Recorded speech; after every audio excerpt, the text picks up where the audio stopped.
What's up, y'all? This is I Ride Share 2, and it's your man, Vince Bowman.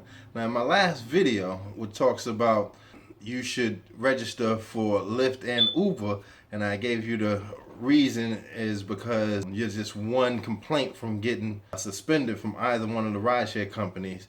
I said I would talk to you about the incident that got me suspended from Lyft. I was driving for Lyft exclusively because I got into their rent-a-car program out here in Los Angeles, where if you get a rent-a-car, it costs like $180 a week, and then they would pay the rental on the car. You would have to pay the tax, which was kind of negligible, about $20 or something like that.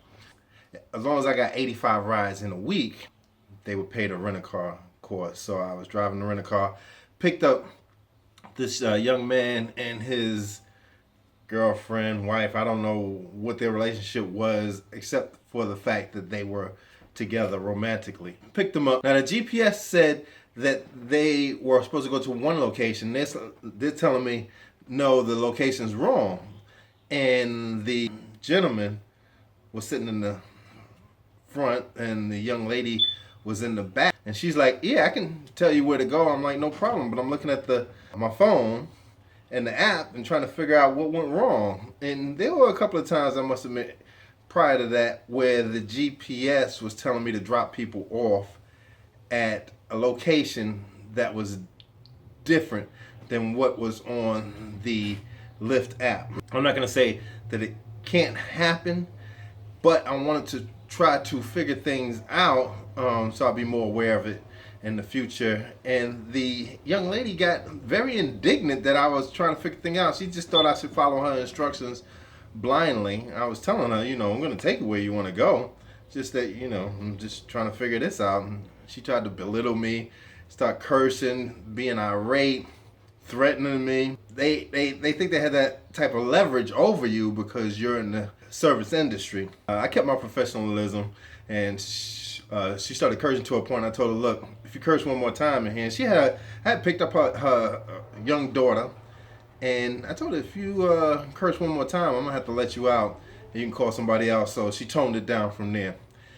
But and the gentleman, he was just totally ineffective in trying to control the young lady. The account was in his name, and so I just tried to ignore it. When I got out the car, she slams the car door and says she was gonna F me up and this and that. As I drove off, I said, you can slam all the car doors you want. This is a rent-a-car. I can care less. And she was like, well, I can give you a bad review. I was like, yeah, do what you have to do. And I just drove off. And then I immediately reported it. I thought I was safe. I had I was not aware of the policy about those type of engagements.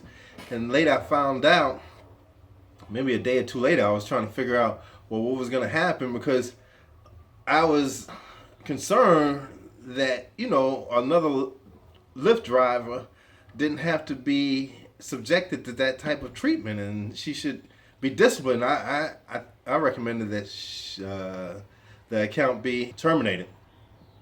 Come to find out, they were saying that she complained about me, said I looked like I was under the influence, and I was deactivated. I was just gonna start work that morning. I couldn't get rides, and they told me to return the rent-a-car in. I was like, fine, here's the rent-a-car.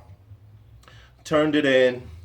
Had to pay a portion of the rent-a-car because I hadn't gotten the required 85 rides for that week, and all the time that I kept the rent-a-car, I had never missed getting the 85 ride quota for the week because I refused to pay for that rent-a-car. $180 a week, I find that a little bit excessive if I had to pay it out of my own pocket. They complained, and I had to write a letter talking about the situation, which I did.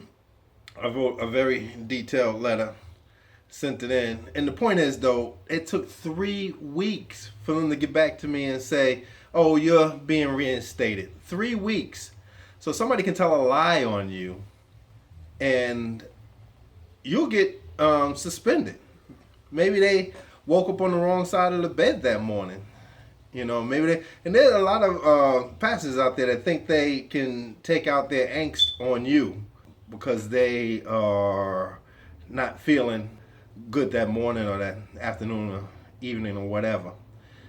That's why in my last video I said I recommend that you register for Lyft and Uber, but you don't have to drive for both. But if something happens where a situation like that, like what happened to me, happens to you, you can have an alternate means of covering that income. And that's what I did when Lyft flaked on me like that. I went to Uber. This happened in January 2017.